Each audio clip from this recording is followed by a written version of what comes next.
मोदी और ममता बनर्जी पर कोई बोला जाता है तो जेल में डाल दिया जाता है। एक केस में तो 5 साल के बाद डाला गया। और मेरे रसूल सल्लल्लाहु अलैहि वसल्लम की शान में वो नुपुर शर्मा अनाब शनाब बकती है। 15 दिन हो गए, आप उसको आराम से घर में बिठा कर रखें।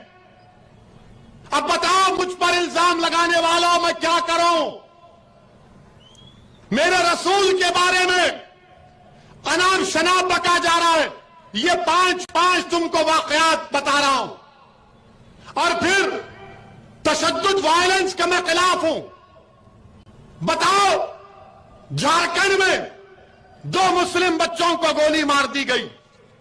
पुलिस ने मुदस्सर को जो इस्लाम नगर का है, साहिल को जो चिश्तिया नगर का है, ये बच्चे शहीद हो गए, मर गए, कत्ल कर दिया गया।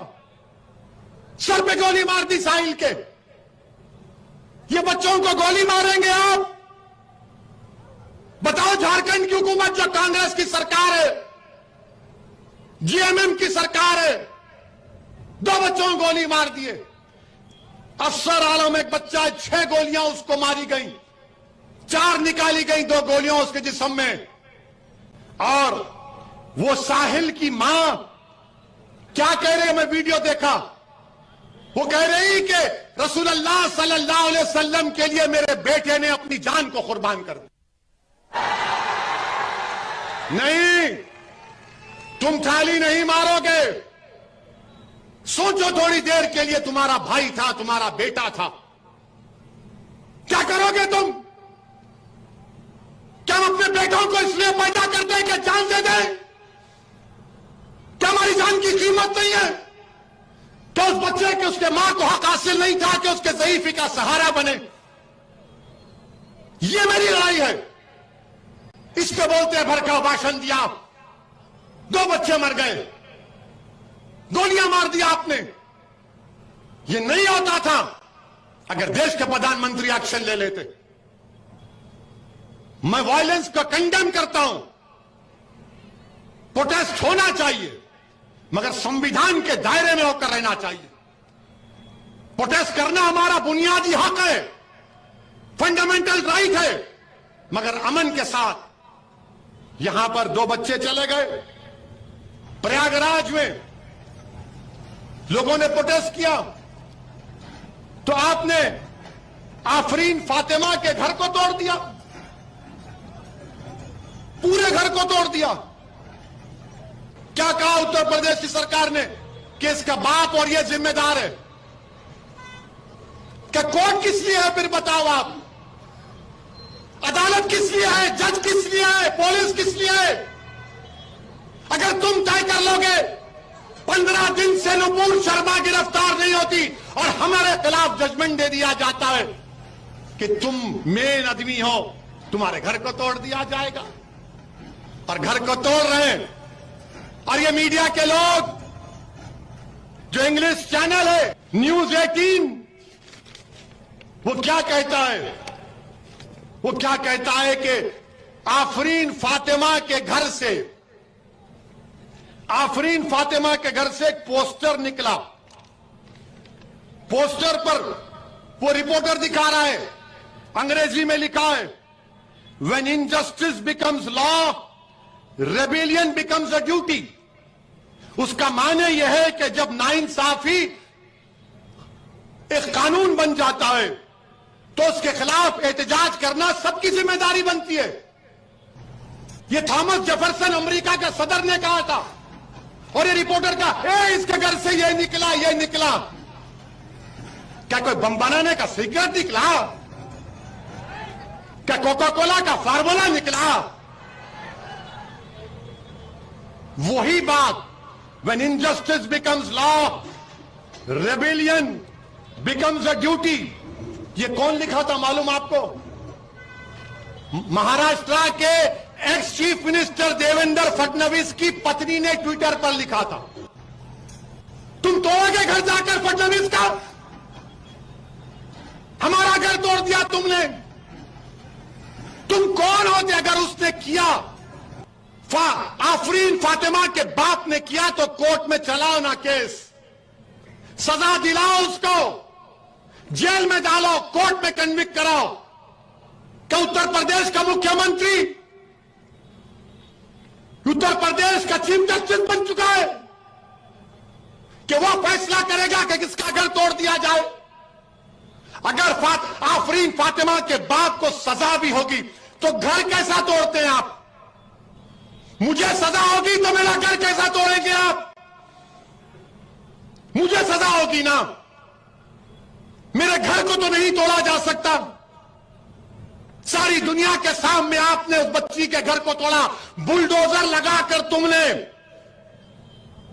आफरीन फातिमा के घर को नहीं तोड़ा, तुमने भारत के रूल ऑफ लॉ पर बुलडोजर चला दिया। तुमने भारत की बुनियादों को कमजोर करने का काम किया। बताओ देश के प्रधानमंत्री, ये नफरत नहीं है तो क्या है? बताओ आप। अगर वो जिम्मेदार है तो चलाओ ना कोर्ट में केस। अच्छा, घर किसका तोड़ते हैं?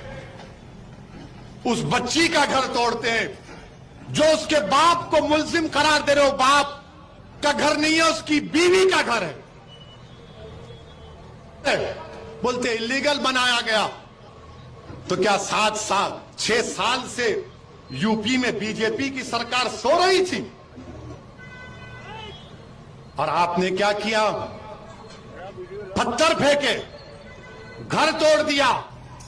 जब भाजपा के एक मंत्री टेनी, उनका बेटा बाप की गाड़ी से 6 लोगों की जान लेता है, सुप्रीम कोर्ट उसकी बेल कैंसिल करती है, तो भाजपा के लोग अजय टेनी का घर नहीं तोड़ते, आफरीन फातिमा का घर तोड़ते हैं।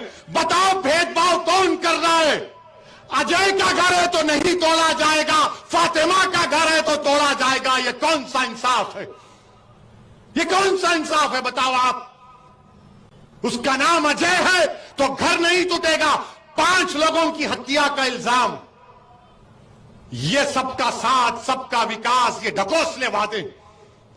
इसीलिए मेरे अजीज दोस्तों और बुजुर्गों, इस नाइंसाफी के खिलाफ आपको आवाज उठाना है। हम देश के प्रधानमंत्री से अपील कर रहे हैं, ये बुलडोजर जो आप घरों पर चला रहे हैं, एक समुदाय के घरों पर चला रहे हैं प्रधानमंत्री, देश के संविधान को आप कमजोर कर रहे हैं। ये देश चलेगा तो संविधान से चलेगा। तो फिर बंद कर दो अदालत को, ताला लगा दो अदालत को, जजों को कह दो कि अदालत मत आओ, क्योंकि मुख्यमंत्री तय करेगा कौन मुल्जिम है। क्या जरूरत है अदालत की? फिर क्या जरूरत है पुलिस की कि तुम अजय के घर को नहीं तोड़ते और फातिमा के घर को तोड़ते हो? तो याद रखो, शहजादी जन्नत का वास्ता देकर कह रहा हूं, अल्लाह शहजादी जन्नत के सदक़े में जालिमों को शिकस्त देगा इंशाअल्लाह ताला। मेरे अजीज दोस्तों और बुजुर्गों, उत्तर प्रदेश में यही कह रहा था मैं पुकार पुकार कर कि अपनी पार्टी को मजबूत करो, अपने नुमाइंदों को कामयाब करो। मगर वहां के लोग, बड़े लोग, बहुत बड़े लोग हैं, आज खामोश बैठे हुए हैं। वो बोल रहे थे नहीं नहीं सरकार बदलना है। मैं कह रहा हूं नहीं बदलोगे।